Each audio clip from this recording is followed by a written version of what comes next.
जी अस्सलाम वालेकुम मोअज़्ज़िज़ सामीन किराम। आज हम मशहूर अफ़साना निगार राजिंदर सिंह बैदी के अफ़सानवी मजमूओं और उनकी अदबी खिदमात का तस्करा कर रहे हैं।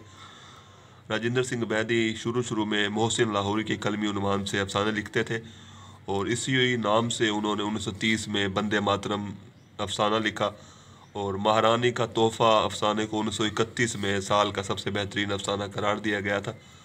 उनका मजमूआ दाना व दाम 1939 में मकतबा उर्दू लाहौर से शाया हुआ, जिसमें 14 अफसाने थे। ग्रहण के उन्वान से 1942 में नया इदारा लाहौर से शाया हुआ मजमूआ, जिसमें 14 अफसाने थे। कोक जली के उन्वान से 1949 में बम्बई से शाया हुआ, जिसमें 13 अफसाने थे। और अपने दुख मुझे दे दो के उन्वान से 1965 में एक मजमूआ मकतबा जामिया दहली से शाया हुआ और जिसमें 9 अफसाने थे।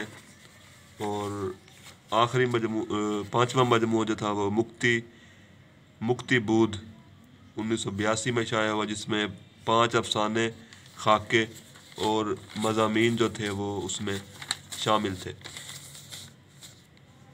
इसके अलावा उनका एक नावलेट जो है वो एक चादर मैली सी 1962 में दिल्ली से शाया हुआ, जिसको खुशवंत सिंह ने अंग्रेज़ी में जबकि हरनाम सिंह नाज ने पंजाबी में तर्जुमा किया।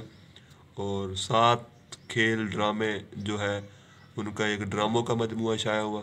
और सलाहुद्दीन महमूद ने मजमूआ राजिंदर सिंह बैदी जो है वो 2003 में शाया किया। शुक्रिया।